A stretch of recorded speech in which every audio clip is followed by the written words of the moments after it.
Hi guys!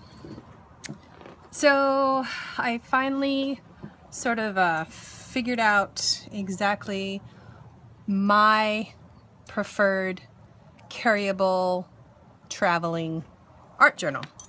And so I'm doing this to inspire you guys to get yours together and to join us for Art Journal Club. We're going to meet once a month starting in September. And this is my art journal. It's kind of on the smaller side. I decided the smaller it is, the more apt I am to bring it with me. And I also want to really kind of hone the skill on all of the different materials that I have here. I mean, there's a million art supplies, and you're going to have your preference. So this is just basically giving you an idea of what I carry in mine, and that I hope you can slowly get yours together. And part of our journal club is being, exploring. So I'm going to have a bunch of these kits so that we can, so you can try out some of these things that I have. So I'm going to go over them slowly. If you want to go ahead and get a pencil and paper and start to write some of these things down, it'll save you a lot of work. I have probably organized this over years and years and years of trial and error, and this is my most consistent one yet. Effective, I should say. It's the most effective for what I want to do and what I want to practice. So everybody's going to approach art journaling differently, so just remember that these are basically what I like to do. So I'm going to go over my basics first. So we have I have a small container of gesso. I have another small container of water. It's not too big so that I save space. I only need it for one shot.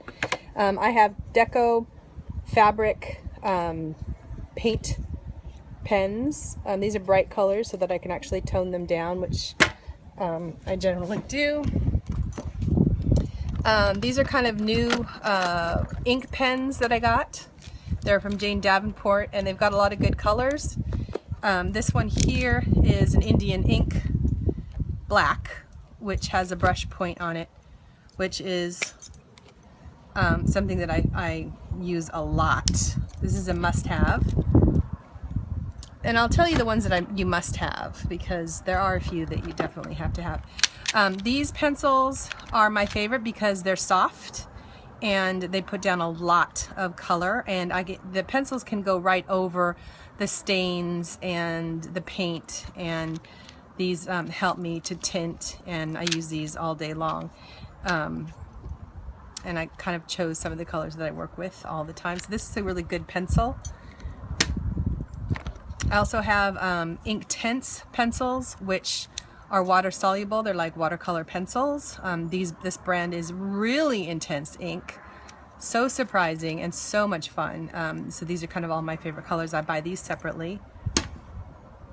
I have a little tin of wipes, of like wet wipes, to take with me on the road, right?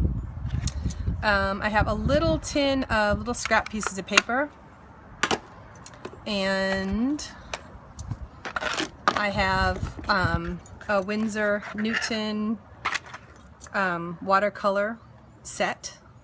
I think there's 16 in here. 4, 8, 9, 10, 11, 12 altogether. Winsor Newton is if you're going to spend money on watercolors, Winsor Newton is the way to go for sure. Really good dense dark color. These are rubbable oil paint. They go into stencils fabulously. These ones are actually both metallic. That one's metallic color, and then these are metallic browns and golds and silvers and bronze and pewter. And then here I have about, I don't know, 100 of these watercolor soluble crayons. These ones these are all the little ones that I have. I have a new set, and this is my old set, and you know, there's still a lot of color in these. So I chose to put all my little ones in the tin so I could carry them, and it would be a smaller approach. I think what I'm going to do is I'm going to actually take off all the paper because I'm having a hard time seeing what color they are, and I just need to prepare this a little bit better. And then I have my oil pastels. I have a little bag of little papers, collage papers, and then here I have just some basic stencils that I can use and alter a little bit. I'll probably change these out as we go, as I get tired of them. Then I have a little stack of gold leaf, and then I have some decorative papers, blank papers, dots for masking off, and just some collage papers to play with. That goes in there too. And then I have this, these are my markers from other sets that I like. I'll go through them kind of slowly because they're sort of important. Prismacolor Gold, this goes on top of everything. It's a great finishing marker. This one is a stain, which is just a Prismacolor marker, and it's in bronze, so it's great for shadowing. This is a Tomboy paint brush tip, and this I use for shadowing as well. And I also use the gray here, Fabrico, I don't know, acid-free. It's a paint, and it seems to go over everything as well. Here's another stain, which is a brown Adirondack.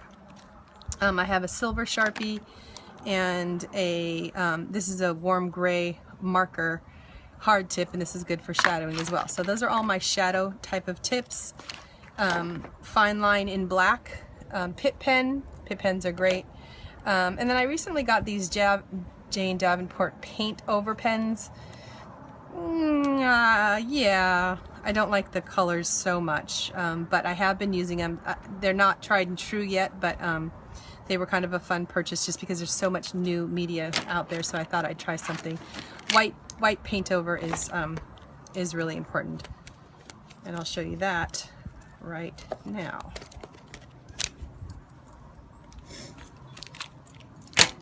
Okay, so here on this shelf I've got all of my distress stains, this is how I can color my backgrounds really quickly. I've got a little jar of, I'm sorry, we should denote. Let me see if I can bring this in a little bit. Okay, there we go. Okay, so little jar of alcohol, which is the 90%, 71 to 90% is good for isopropyl, isodol, I never know that word. But it's just basically rubbing alcohol. Pads, so I have this as a Velcro. This is to be able to blend all of these inks that you're seeing here. So I've got that, and then the extra pads, right? And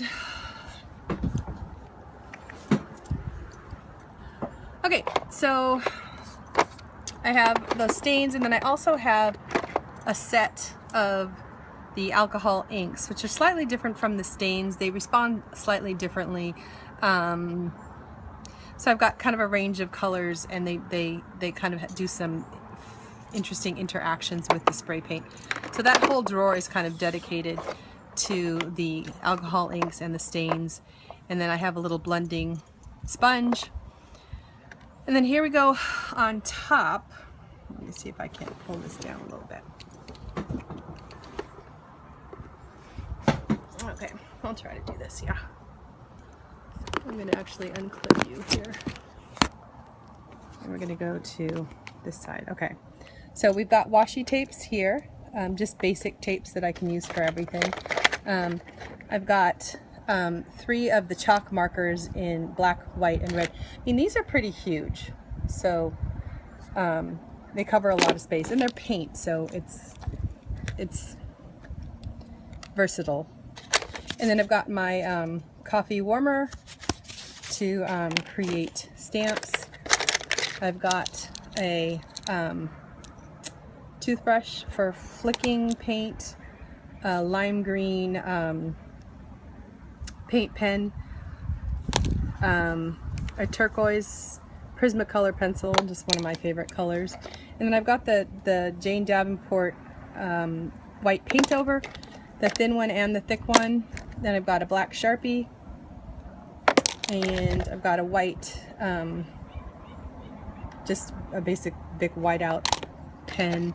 I have a Jelly Roll in white as well, Micron black. This is an 01, I think, yeah. So it's very small. I've got a blending tool, and that helps me blend. This I actually just kind of blend a lot of different materials together. It's probably not scientific, but it seems to work when you're blending even watercolor pencils with the inks and stuff. It works. Just a regular pencil. Just your drawing pencils. Precise rolling ball. Sometimes the rolling balls are the only way I can get on top of something without scratching it off. White China marker also goes on top of most everything, especially, you know, if I need to get a little fleck of white on there, and there's a lot of other media. This is just a basic short-handled paintbrush. There you go. And a water brush, which I use all day long. A charcoal pencil, which I do most of my first drawings, sketches out, because it will dissolve in water and create a shadow, which is an easy way to start up things. I've got a little bit of salt in here. There's some kosher salt that is for disintegrating the watercolor. It kind of soaks up the water and leaves some interesting effects. There's the all-purpose glue stick that I use for paper when I'm on the road. A little spritzer with water in it. Sure why that's in there. And I've got a little ruler just in case I need straight lines. A fork for scratching and pulling paint lines through, which is fun. Another broader water brush. And then I've got, here I've got another pencil, just a regular pencil.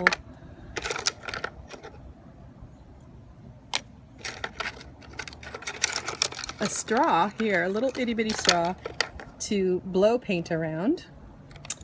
And then here are the paintbrushes that I have.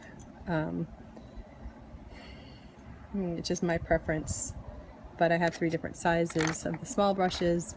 And then I have a credit card for moving paint around. I've got a black ink pad, a sharpener, a white pencil. I'll pull back here. White pencil, eraser. The white erasers, this one is excellent. It's a Mars Plastic. A little makeup sponge to move paint around. Q-tips. You can make dots, but you can also take off mistakes if you need to. An ebony pencil. The smallest pair of scissors I can find.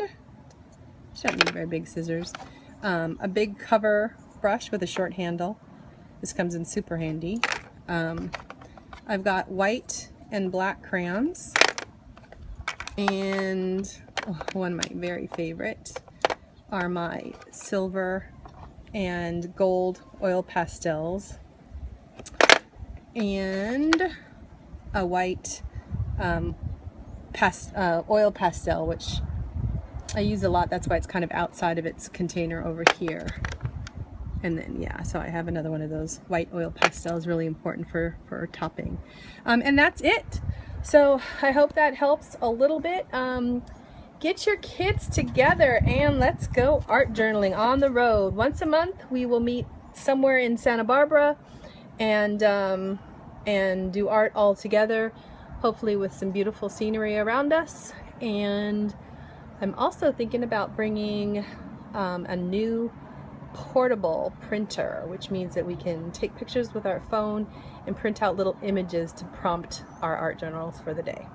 So let me know if you want to get involved. Talk to you later. Bye.